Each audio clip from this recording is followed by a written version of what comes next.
सुविधा युक्त हॉस्पिटल का निर्माण कार्य करवाया, जिसके अंतर्गत वेंटिलेटर की व्यवस्था हो, ऑक्सीजन की व्यवस्था हो, डायलिसिस संबंधित व्यवस्थाएं हो या फिर ब्लड संबंधित व्यवस्थाएं हो, ये सारी व्यवस्थाएं निशुल्क रूप से वहां पर उपलब्ध रहती हैं और निशुल्क रूप से भक्तों की सेवा के लिए तत्पर रहती है।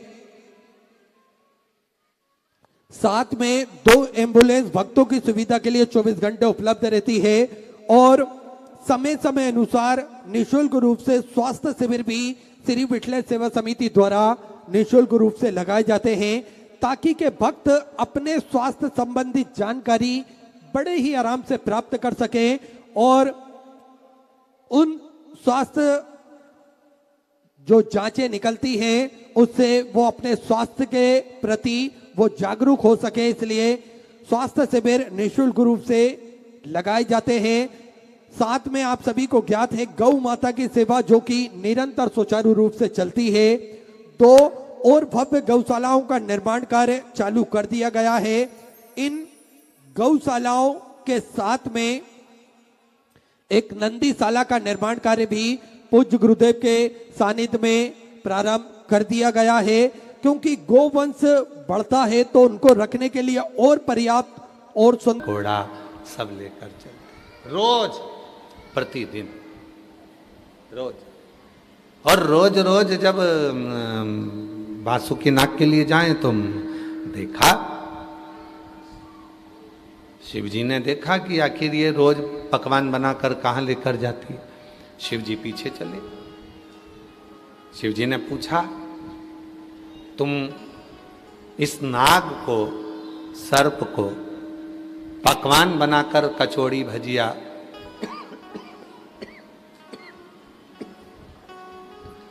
कचौड़ी भजिया पूड़ी खीर इस नाग को, सर्प को क्यों खिलाती?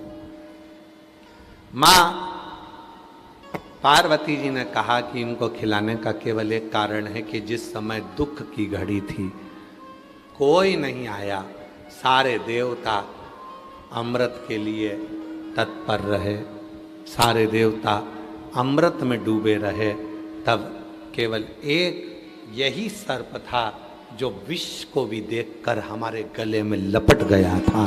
उसने हमारा साथ दिया, उसने हमारा साथ। और एक बात याद रखना अपने जीवन में,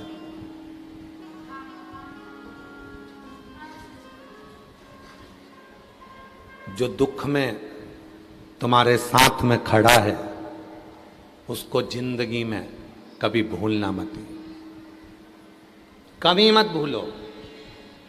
जो दुख में तुम्हारे साथ खड़ा है, सुख में तो ढेरों खड़े हो जाएंगे, सुख में तो तुम्हारे बहुत सारे लोग आ जाएंगे कि भाई सुख है, गाड़ी बंगला जमीन जायदाद धन वैभव सब है, तो ढेरों तुम्हारे हो जाएंगे। पर जो दुख में खड़ा है, दुख जो तकलीफ में खड़ा है, जो कष्ट में खड़ा है, वो मूल है।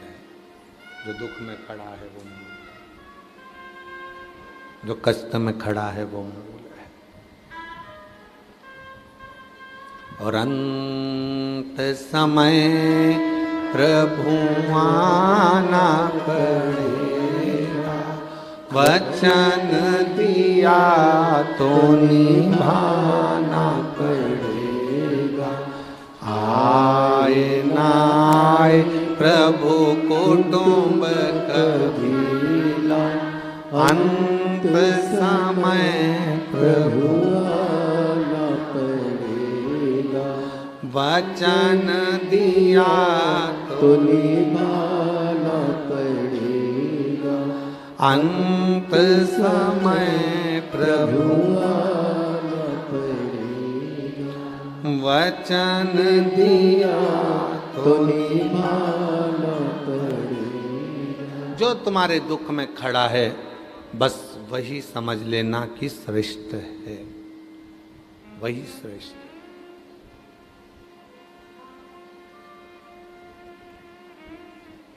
4 जगह पर जो तुम्हारे साथ खड़ा मिल जाए समझ लेना कि वो तुम्हारे लिए श्रेष्ठ है। पहला, अदालत में जो तुम्हारे लिए खड़ा मिल जाए समझ लेना श्रेष्ठ है। थाने में जो तुम्हारे लिए खड़ा मिल जाए समझ लेना श्रेष्ठ है। अस्पताल में जो तुम्हारे लिए खड़ा मिल जाए समझ लेना श्रेष्ठ है। और तुम्हारे दुख की घड़ी में जो तुम्हारे दरवाजे पर खड़ा मिल जाए समझ लेना वो श्रेष्ठ है।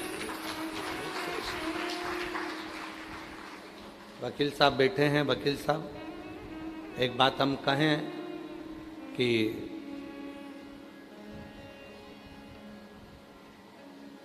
आपने भी देखा होगा जब अदालत में कोई केस पहुंच जाता है तो अपने साथ छोड़कर भाग जाता है। बोलो सही है कि गलत? थाने में कोई केस पहुंच जाता है तो अपने भी छोड़कर भाग जाता है, अपने ही छोड़ दो बेटे।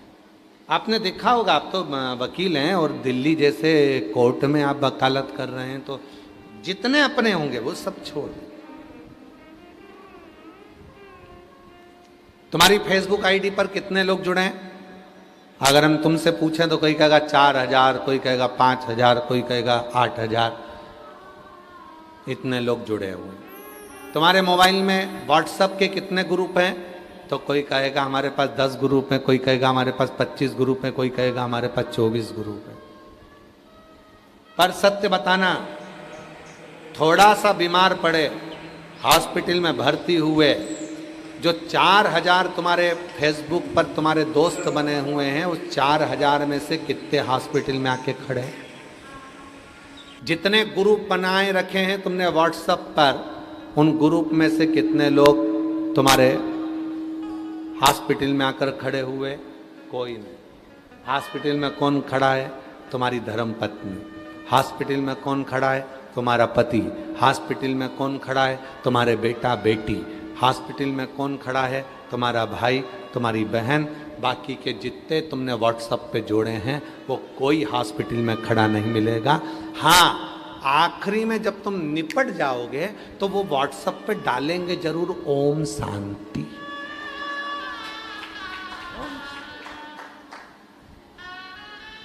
वो आखिरी में डालेंगे।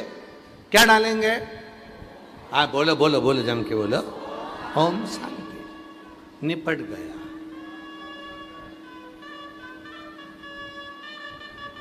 वो आखिरी में डाल देंगे कि ये जा चुका है, ये शांत हो चुका है, ये पूर्ण हो चुका है। तो कोई नहीं आने वाला, कोई नहीं। फेसबुक पर दोस्त बनाओ, इंस्टाग्राम पर दोस्त बनाओ, व्हाट्सएप पर दोस्त बनाओ, पर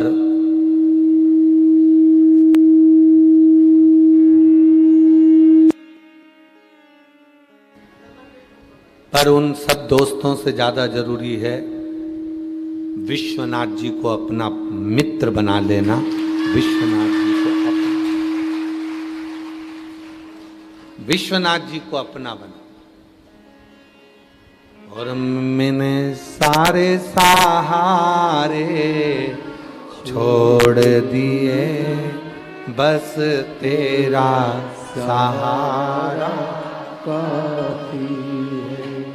मैंने सारे सहारे छोड़ दिए, बस तेरा सेट करो, आवाज सेटिंग नहीं, काफी है।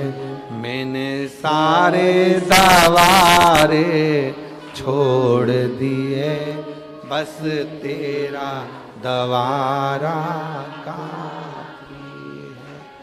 मैंने सारे दरवाजे छोड़ दिए, बस तेरा दवारा काफी। बोल।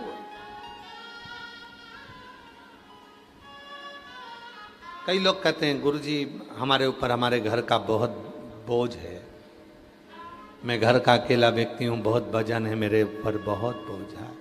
मेरी माँ, मेरे पिता, मेरे भाई बहन का पूरा वजन मेरे ऊपर ही है। हम उनको कहते हैं तुम किस्मत वाले हो, किस्मत वाले हो। आज हमने देखा जब बाबा जी नाव लगवाए तो चतुर्वेदी जी अपन लोग नाव से जब जा रहे थे तो नाव वाले ने क्या कहा था कि इधर वजन ज़्यादा है, इधर साइड हो जाओ। हुए वजन इधर का इधर हो गए।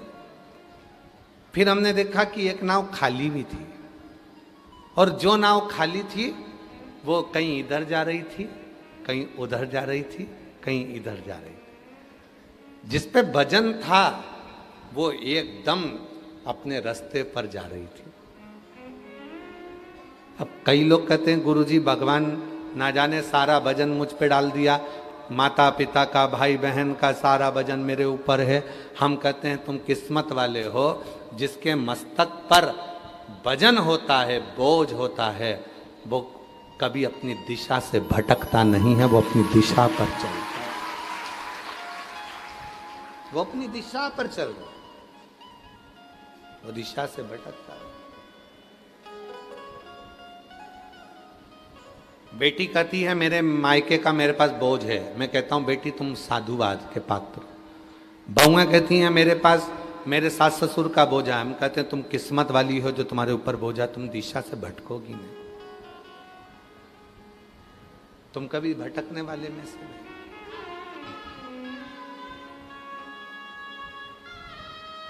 ये बोझा है। उत्तर प्रदेश शासन के माननीय यशस्वी मुख्यमंत्री जी योगी जी एक बार एक इंटरव्यू में बैठे हुए थे बाबा जी। तो इंटरव्यू में कहा गया था कि आपके ऊपर पूरे उत्तर प्रदेश का भार है, आपके ऊपर पूरी उत्तर प्रदेश का भार है, पूरी उत्तर प्रदेश का। और ये पूरी उत्तर प्रदेश का भार आपके ऊपर है बाबा जी।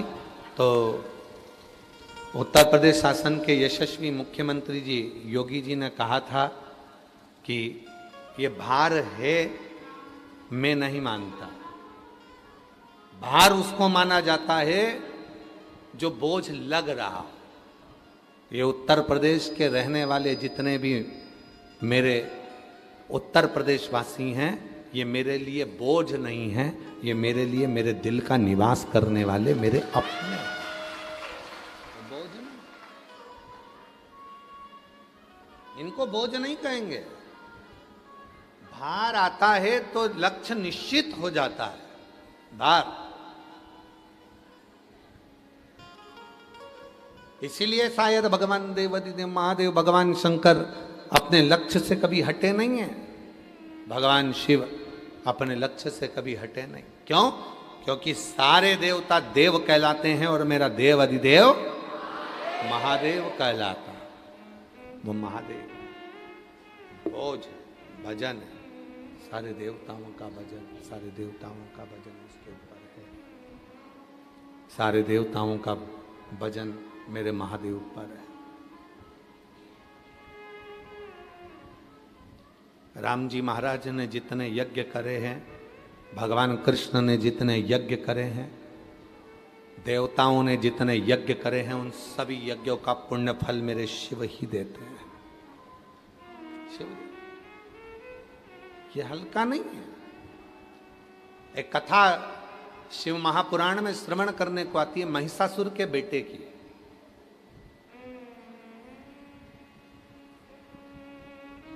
महिषासुर का जो लड़का था वो बड़ा विद्वान था, बहुत चतुर था। लोग कहते हैं महिषासुर का लड़का इतना विद्वान। महिषासुर के लड़के का नाम क्या था? गजासुर। क्या नाम था? गजासुर। तो महिषासुर के लड़का गजासुर इतना विद्वान था, इतना विद्वान था कि उसकी विद्वत्ता इतनी प्रबल थी कि वो स्वयं देवता भी उसकी विद्वत्ता के आगे शून्य हो जाते थे। इतना विद्वान था वो महिषासुर का लड़का गजासुर, इतना विद्वान।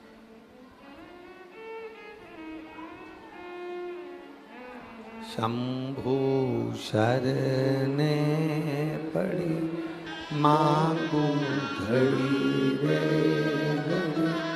दुख काटो दया करी दर्शन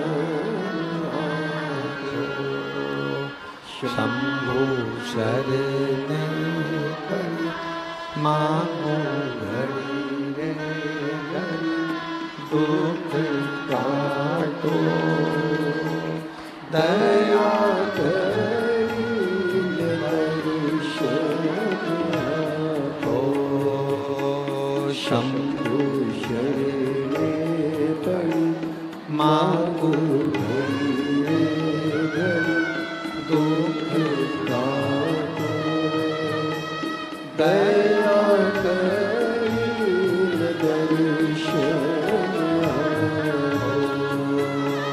शंभु शरण पड़ी मांगो घड़ी रे घड़ी दुख काटो दया करी दर्शन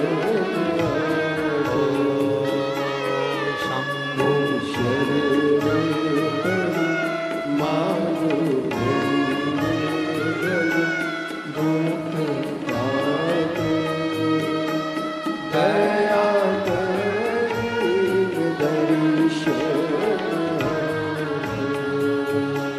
शंभु शरण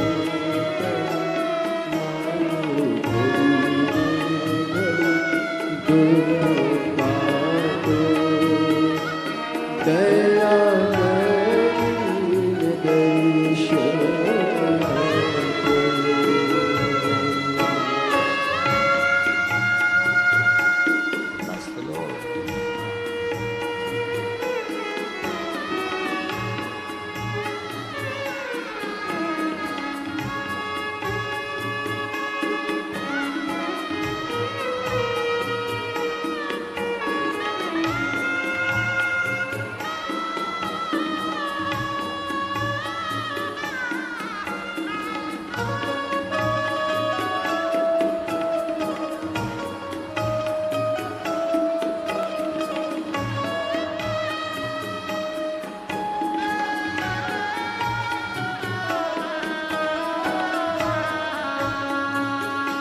शंभु शरण पड़ी मांगो घड़ी रे घड़ी दुख काटो दया करी दर्शन आपो शंभु शरण पड़ी मांगो घड़ी रे घड़ी दुख काटो दया करी दर्शन आपो दया करी दर्शन आपो दया करी दर्शन आपो। शिव कथा कह रही है, भगवान शंकर का पवित्र चरित्र कह रहा, शिव महापुराण कह रही, शिव तत्व कह रहा है।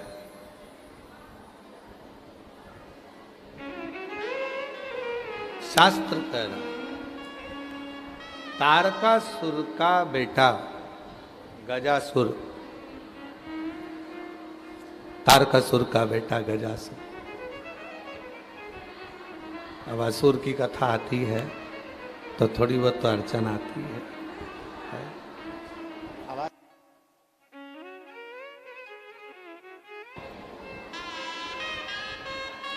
तारकासुर का बेटा गजासुर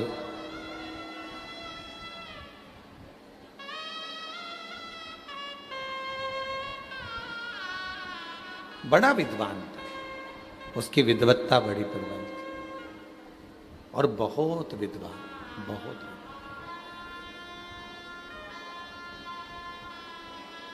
एक बार शिव का परम भक्त था गजासुर, शंकर जी का परम उपासक था, शिव जी की अविरल भक्ति करता था। एक बार इंद्रदेव ने गजासुर की परीक्षा ले ली थी।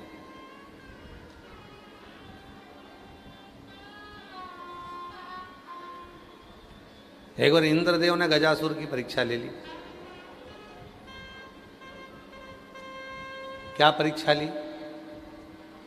गजासुर से इंद्र ने कहा कि तुम शिव के इतने बड़े उपासक हो, यदि शरीर के बिना छुए आप शिव को जल चढ़ा दो तो हम मान लें कि तुम शंकर के उपासक। शरीर टच नहीं करना चाहिए, शरीर ना छुए। बाबा जी बड़ी सुंदर कथा गजासुर की है। महिषासुर का बेटा है गजासुर और इंद्र ने इसकी परीक्षा ली। इंद्र ने कहा कि शरीर ना छुए तुम्हारा और तुम शिव को जल चढ़ा दो। अब बड़ा गजासुर को लगा कि था असुर, शरीर नहीं छूना चाहिए और जल शिव पे चढ़ना चाहिए। बैठ गया शिवलिंग के सामने, शिवलिंग के सामने बैठा था और शिवलिंग के सामने बैठकर जो मंत्र का नाद करने बैठा, जो नाद करने बैठा, ऐसा नाद किया शिव जी का। अब नाद कैसा करा था? अपनी वाणी का नाद। ऐसा चिंगाड़ा गजासुर, ऐसा चिंगाड़ा कि बादल फट गए और पानी शिव जी पर गिरना प्रारंभ हो गया। बादल फट गए, शिव पे जल गिरना प्रारंभ, बिना स्पर्श, बिना छुए, बिना हाथ, छुआ ही नहीं, हाथ ही नहीं लगाया। और हाथी तो था, शरीर तो हाथी था, बिना छुए उसको जल चढ़ाना था, बिना छुए।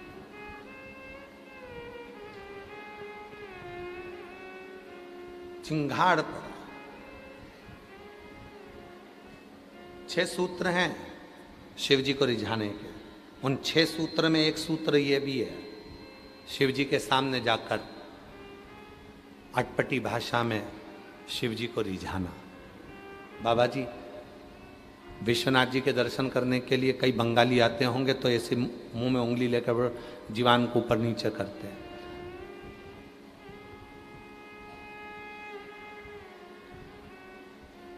ये गजासुर का ही दिया हुआ है बाबा जी।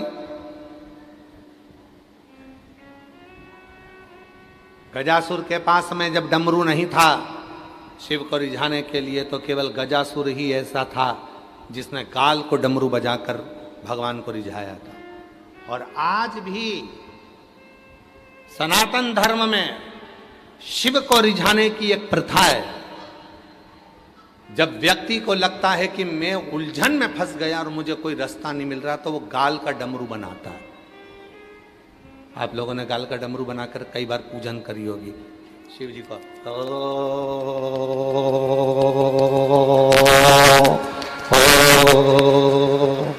गाल का डमरू बनाकर मुंह से स्वर निकलता है और डमरू का नाद चलता है। जब व्यक्ति उलझन में डूबता है, उसको लगता है कहीं चैन नहीं मिल रहा, शांति नहीं मिल रही, तब शिव के सामने पहुंचता है। हाथ में कोई डमरू नहीं होता, तब वो अपने स्वर को बढ़ाता है और गाल का डमरू बजाता है। वो देने वाला गजासुर था। आज भी सनातन धर्म में गाल का डमरू बजा, इसलिए लोग कहते हैं तेरे बहुत गाल बज रहे हैं।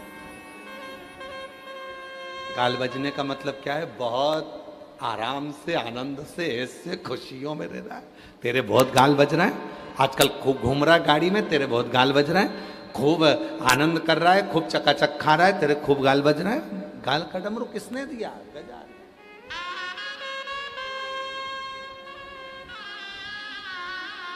आता है तुम लोगों को बजाना?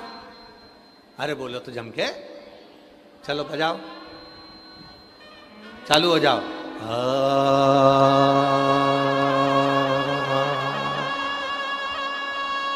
ये गाल का डमरू है।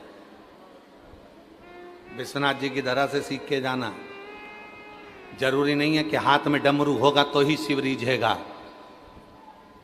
और अभी तो ऐसा हो गया है कि मंदिर में दर्शन करने जाओ तो कुछ सामान ले जा ही नहीं सकते, ना मोबाइल ना फोबाइल ना कैमरा ना मेमरा, कुछ नहीं, तो डमरू थोड़े ले जान देंगे। इसलिए अपने गाल का डमरू बजा के भी शिव जी को रिझा सकते हो। शिव गजासुर रिझा ले, बड़ा उपासक था शिव का, बहुत प्रार्थना करता था शिव जी की, बहुत विनती करता था। महाराज एक दिन भोलेनाथ जी प्रसन्न हो गए उससे, बहुत प्रसन्न। मांग तुझे क्या चाहिए? गजासुर बोला, रोज रोज बुलाता हूं, दर्शन करता हूं, तुम्हें वापिस भेज देता हूं, बहुत तकलीफ में लगते हैं आप, मेरे को लगता है कि आप मेरे कारण परेशान हो रहे हैं। हमको लग रहा है कि आप हमारे कारण परेशान हो रहे हैं।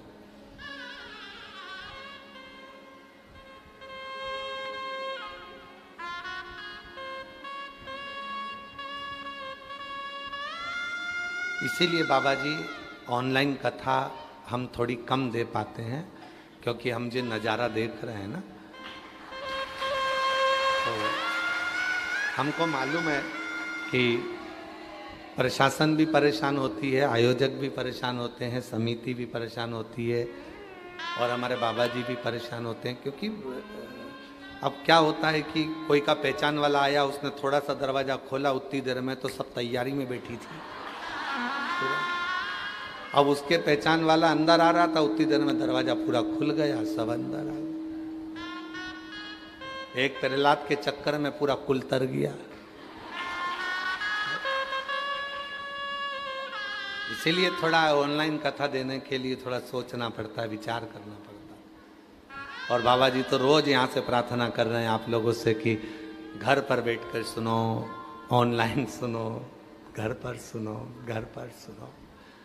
आज भी हम बाबा जी के यहाँ गए थे, वहाँ बहुत सारी माताएं रो रही थी कि हमको कथा में जाना है, बाबा जी व्यवस्था कर दो। बाबा जी के, मैं नहीं जा रहा हूँ, तुम चली जाओ, मैं यहीं रह जाता हूँ, जाना।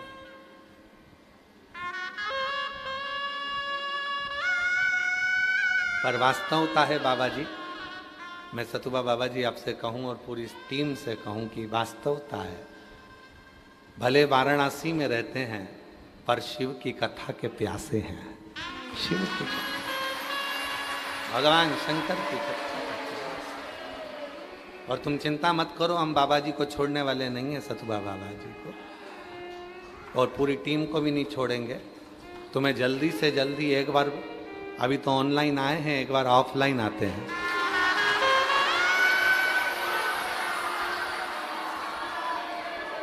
ऑफलाइन। और बाबा जी वही गंगा का तट, वही गंगा का तट। और आज वाराणसी की इस भूमि से कहकर जा रहे हैं, आप तो केवल टेंट लगाओ, साउंड लगाओ, बाबा आएगा, कथा कर कर चलेगा।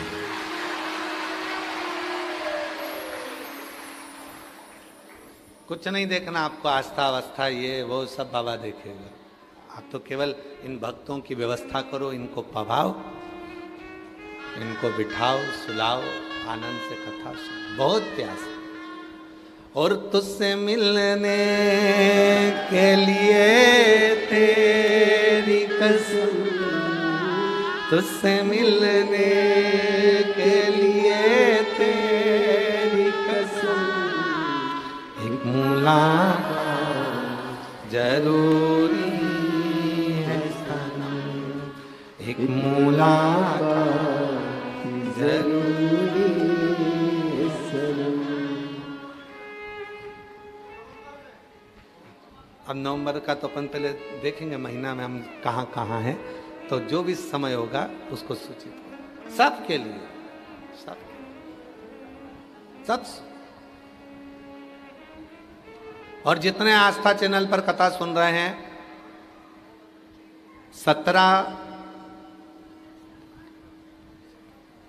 17 अगस्त से 23 अगस्त तक जयंती स्टेडियम भिलाई में छत्तीसगढ़ में कथा है।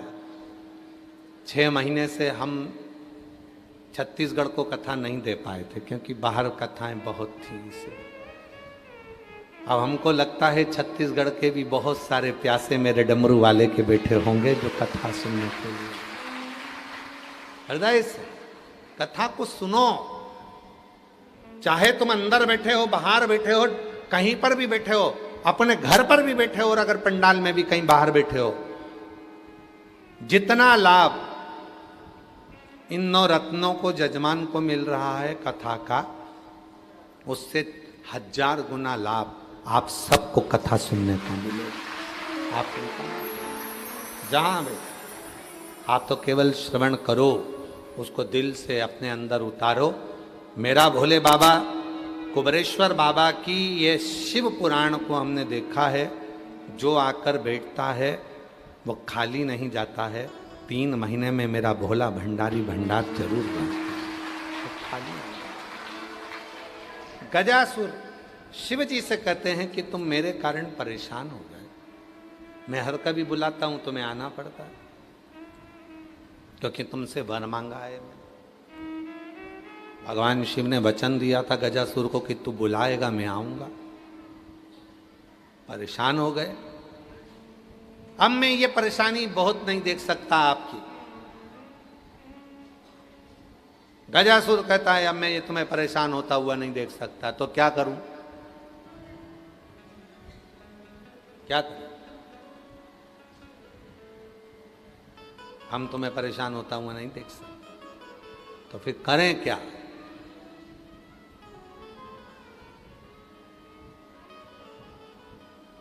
और तुम्हारी परेशानी को देखते हुए ही सतुआ बाबा जी ने संजय केसरी जी को बोला कि बाहर टेंट लगाओ, पंखा लगाओ, एलईडी लगाओ।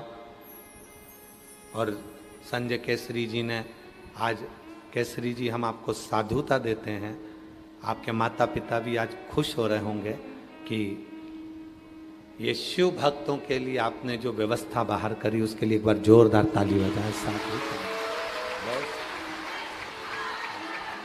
बहुत संपूर्ण व्यवस्था, ये शिव की उदारता, शिव की करुणा। और तेरी कृपा बिना ना हिले, बाबा से पूछ लो, पहले उनसे पूछ लो, फिर देखो, बात कर लो जाके।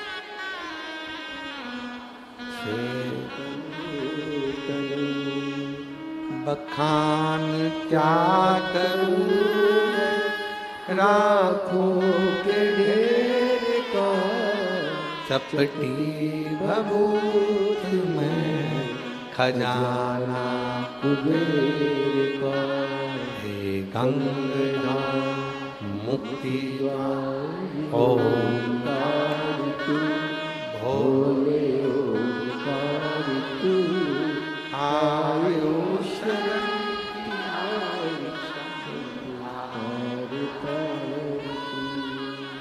गजासुर ने कहा कि मैं आपको बार बार परेशान नहीं देख सकता, आप बार बार आएंगे जाएंगे, फिर जाएंगे।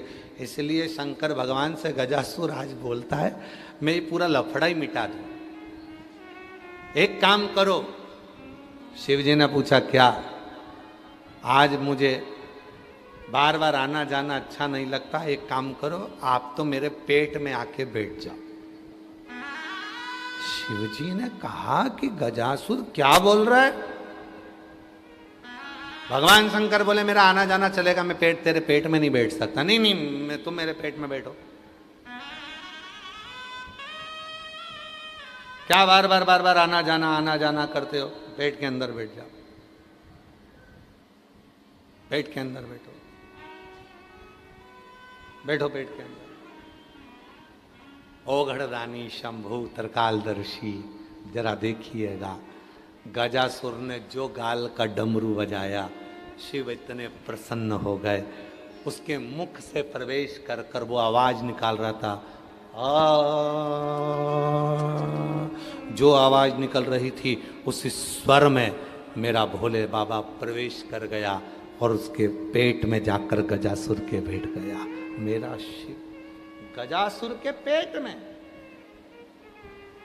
उधर में जाकर बैठ गया। हाहाकार मच गया चारों तरफ। शिव नहीं मिल रहे। सबसे ज्यादा चिंता एक ही को लगी, माता पार्वती जी को। कहां गए? पति ऑफिस से थोड़ा सा भी लेट आता है तो पत्नी को थोड़ा टेंशन हो जाता है। किसके साथ थे? निकले हुए तो तुम्हें आधा घंटा हो गया था, कहां रुक गए थे? आते सही पत्नी इतने प्रश्न इतने प्रश्न इतने प्रश्न देती है कि पति बेचारा डिप्रेशन में आ जाता है। इतना प्रश्न क्यों? 5 बजे तो ऑफिस छूट गया था, तो तुम तो निकल गए थे। अच्छा, गुस्सा भी आ रहा है इसको कि ये कुछ बोल नहीं रहे। ये चाय बनाने जाती है तो अदरक को इतना कूटती है, इतना कूटती है। अदरक भी सोचती है भगवान पूरा बदला मेरे से निकाल रही है, कूटे जा रहे। तुम कहां गए थे? कहां गए थे? गए कहां थे? बोलो तो, कहां गए थे?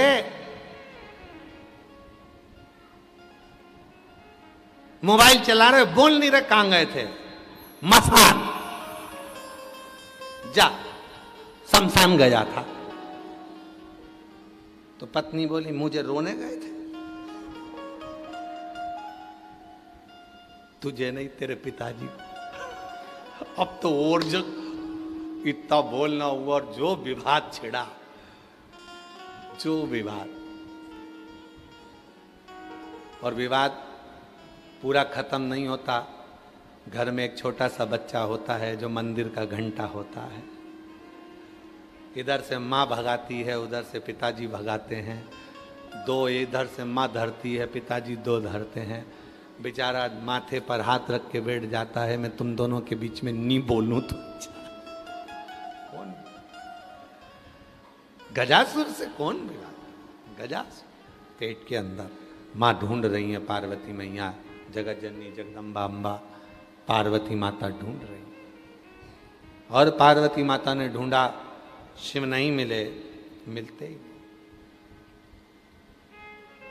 और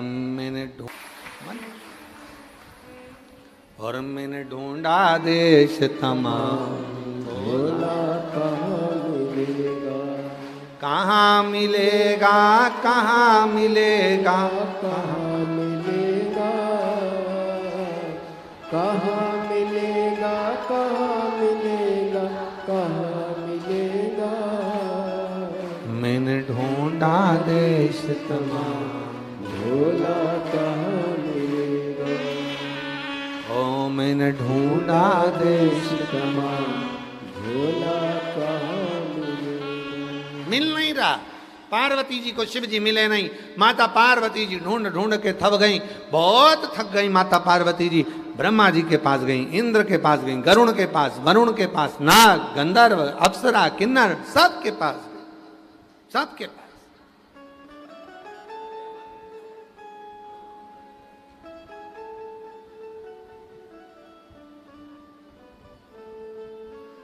नाग, गंधर्व, अप्सरा, किन्नर, सबके पास। किन्नर का मतलब मालूम है? बोलो तो जम के। किन्नर का मतलब क्या है? मतलब पुरुष और स्त्री दोनों ना हो वो किन्नर है ना। किन्नर का मतलब है जो दिन रात 24 घंटे 3.5 करोड़ रोम छिद्र जिसके शरीर में है और 3.5 करोड़ बार दिन भर शिव का नाम लेता है, कीर्तन करता है, वही किन्नर है। वही हर पल, हर घड़ी, हर क्षण। अप्सरा किसको कहा गया? अप्सरा का मतलब क्या है? केवल नृत्य करने वाली, केवल नाचने वाली, वो अप्सरा नहीं है। अप्सरा का मतलब है जो शिव की भक्ति से तेज पाती हो। अप्सराएं किसी ब्यूटी पार्लर में नहीं जाती हैं। हम जिस होटल में ठहरे हैं, इस होटल से 80 घाट तक जाइए तो बीच में कम से कम इस साइड दोनों साइड मिला के 12 ब्यूटी पार्लर हैं। वो तो आज हम निकले तो मालूम पड़ा 12 ब्यूटी पार्लर बने हुए हैं। तो कई लोग कहे ये पार्लर, हाँ तो ये अप्सरा किसी ब्यूटी पार्लर में नहीं जाती हैं। अप्सरा का मतलब क्या है जो हमारे शास्त्र कहते हैं? गंधर्व, अप्सराएं, किन्नर सब जय घोष करने लगे, नाचने लगे, कूदने लगे। अप्सरा का मतलब क्या है? अप्सरा किसको कहा गया कि ब्यूटी पार्लर में तैयार होकर आ गई वो अप्सरा होगी? डेंटिंग पेंटिंग करके आ गई वो अप्सरा होगी? धागे से 4 घंटे तक बैठी बैठी यूज करती रही वो अप्सरा होगी? 2 घंटे तक पेंसिल से लाइन खींचे, डब्बा भरे और 2 घंटे तक कांच के सामने मुंडा फाड़े सो तो अप्सरा होगी ना। अप्सरा किसको कहा गया? अप्सरा किसको कहते हैं? किसको अप्सरा कहा गया? जो भगवान के शिव के सामने बैठती है और मंत्र में डूबती है, शिव के तेज से अपने शरीर का, अपने मुख का तेज बढ़ा लेती है, वो अप्सरा कहलाती है। भगवत भजन में जो अपने तेज को बढ़ाए, भगवत भजन में जो अपने स्वरूप की सुंदरता को बढ़ाए, वो अप्सरा है, वो अप्सरा। सुंदरता कैसे लगा लो जी, वाला क्रीम लगाओ, वाला पाउडर लगा, थोड़ा 4-6 तरह का तो क्रीम लगाना पड़ता है। धूप आ गई तो सन्स का लगाओ, ठंड पड़ गई तो कोल्ड का लगाओ, और नाक भे गई तो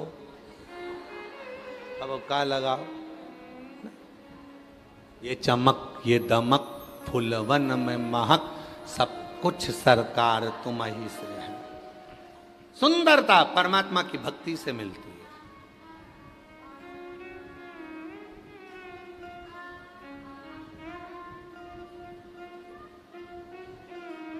परमात्मा। अप्सरा किसको कहा गया? जो भगवान की भक्ति में डूबी हुई है, और इतनी डूब गई कि उसका चेहरा अपने आप चमकने लगा, उसको कहीं जाने की जरूरत नहीं पड़ी, वो स्वयं उसका चेहरा चमकता है, उसका स्वरूप बोलता है। वाह वाह साहब, क्या बात है। तुम देखो, तुम्हारे घर की बुजुर्ग माताओं को देखना, तुम्हारी अपनी अपनी मम्मियों को देखना जाकर, जितने लोग कथा सुन रहे हैं आस्था चैनल पर, फेसबुक, यूट्यूब पर, और जितने पंडाल में बैठ के कथा सुन रहे हैं, यहाँ जो अंदर भरे हो, बाहर भरे हो, उधर भरे हो, उधर भरे हो, जहाँ कहीं भरे भरे बैठे हो, तो तुम अपने अपने घर की बुजुर्ग माताओं को जाकर देखना, अपनी मम्मा को देखना, अपनी सास को देखना।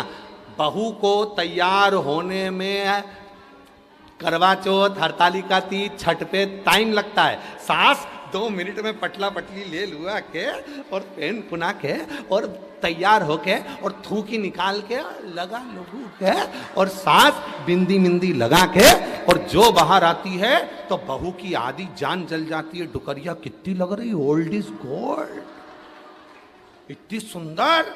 अब वो कहाँ के पार्लर गई? कहीं के नहीं, पर उसकी भक्ति का बल, उसके विश्वास का बल, उसने जो भगवान शंकर को 1 लोटा जल चढ़ाया, उसका बल उसके चेहरे पर नजर आता है, उसके चेहरे पर नजर।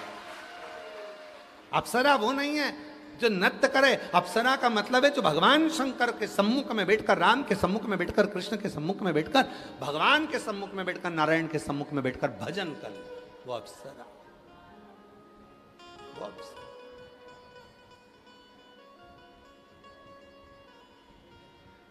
पूछा,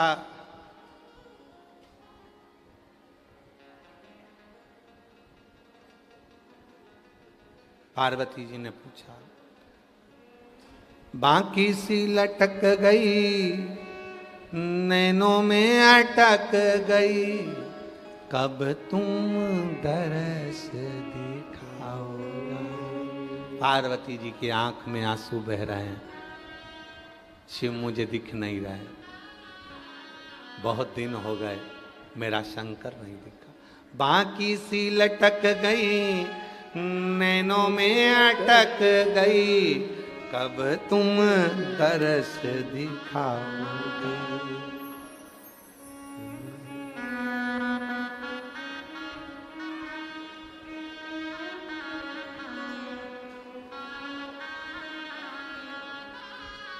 ओ काशी के भोलेनाथ, मन ने थारी याद सतावे। ओ काशी के भोलेनाथ, मन ने थारी याद सतावे। काशी के भोलेनाथ मने थारी याद सतावे। ओ काशी के भोलेनाथ मने थारी याद सतावे। हिचका ना रोके भोलेनाथ, हिचका ना रुके भोलेनाथ, ओ हिचका ना रोके भोलेनाथ, हिचका ना रोके भोलेनाथ मने थारी याद सतावे। हिचका ना रोके भोलेनाथ, हिचका ना रोके भोलेनाथ मने थारी याद सतावे। ओ काशी के भोलेनाथ मने थारी याद सतावे। ओ काशी के भोलेनाथ मने थारी याद सतावे।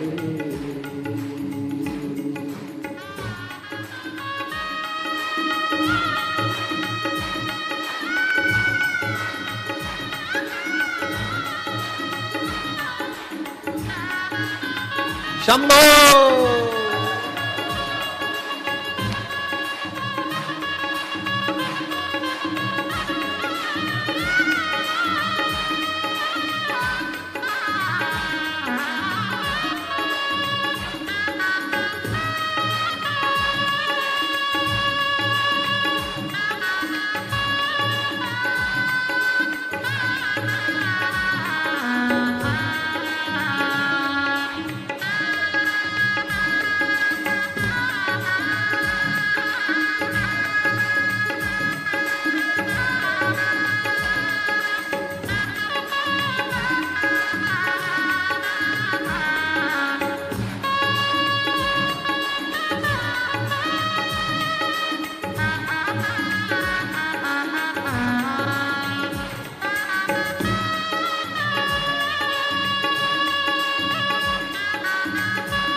बाकी सी लटक गई नैनों में अटक गई, अब तो दर्श दिखाओ।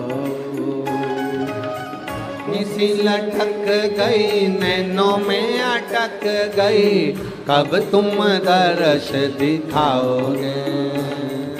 बाकी सी लटक गई नैनों में अटक गई, अब तो दर्श दिखाओ ना।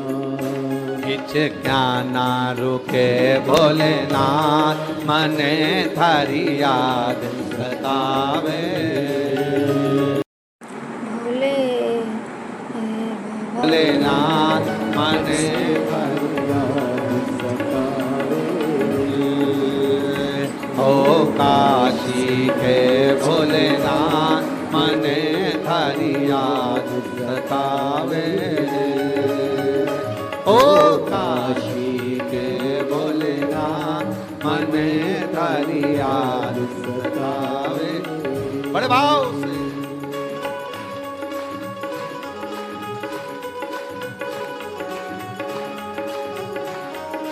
शंभो।